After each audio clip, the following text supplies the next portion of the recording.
BBC Radio Solent. At 8 Dorset is bidding to attract thousands more visitors by turning itself into a national park. At present there are 15 national parks across the country. Dorset is proposing that most of the county should be pulled together to form a 16th. Yes, that's a good idea, yeah. People will learn more about this area. It'd be lovely for families to have somewhere nice to go because there's so many houses being bought that it's taking up our countryside. Our reporter Duncan Slightholme is across this story and joins us live from Wareham Quay. And Duncan, good morning. Tell me about this park. It said it could be a boost for the county's economy.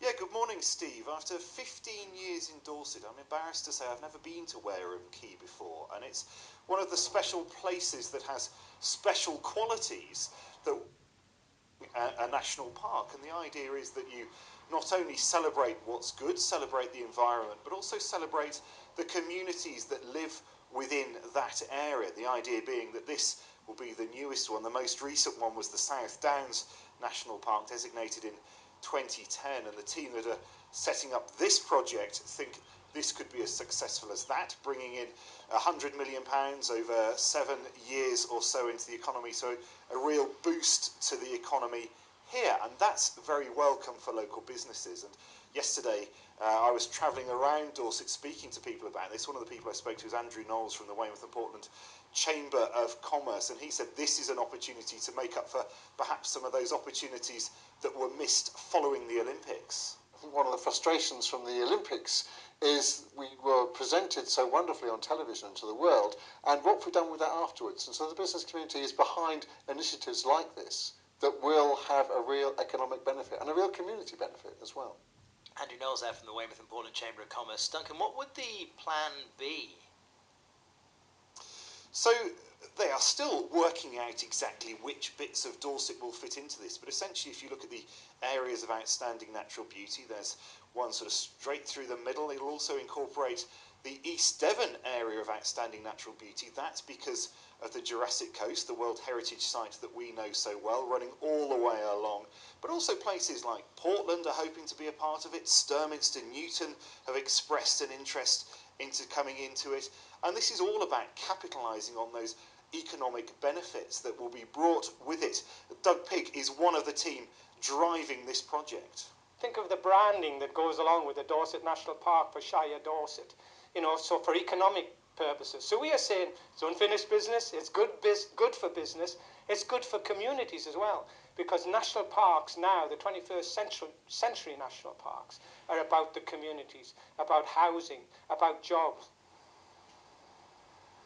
And just to pick up on that point of unfinished business, the idea of a national park for Dorset was proposed when the idea of national parks was created in the 1940s, but it was left out of the original designations that saw places like Dartmoor and Exmoor turned into national parks in the 1950s.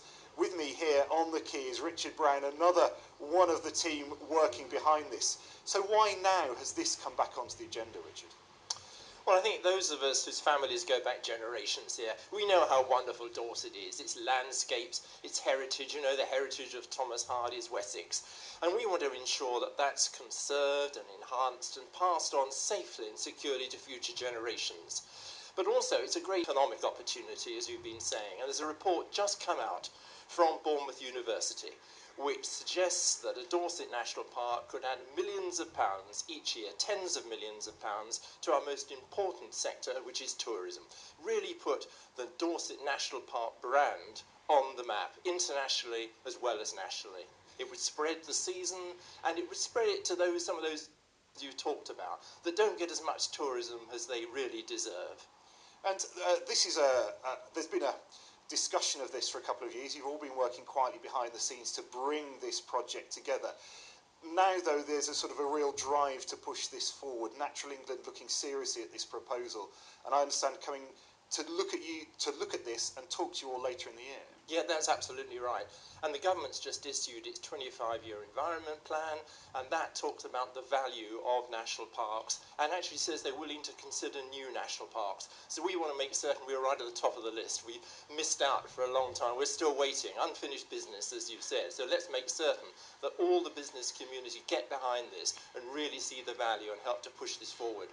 And there is still a lot of work to be done, Steve, to make this a reality. And it's a project that, when I was talking to people yesterday, people thought was a good idea.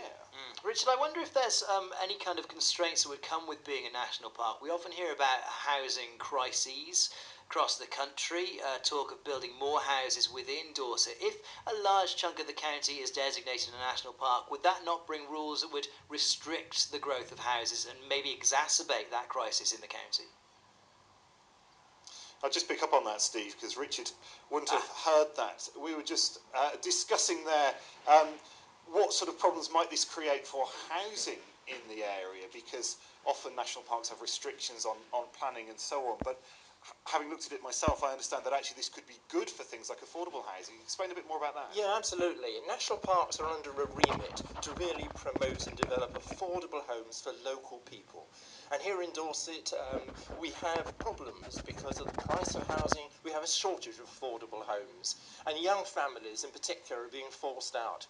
So national parks really promote old-fashioned social housing, in other words, kept in the rented sector. And they can make covenants to ensure that it's local families, that these aren't then sold on to other people. So yes, a particular focus on affordable homes for local communities. Okay. And that's being something that's perhaps a little different from elsewhere. Richard Brown, Duncan's Light Home, live for us on Wareham Quay this morning, talking about the prospect of a national park for Dorset.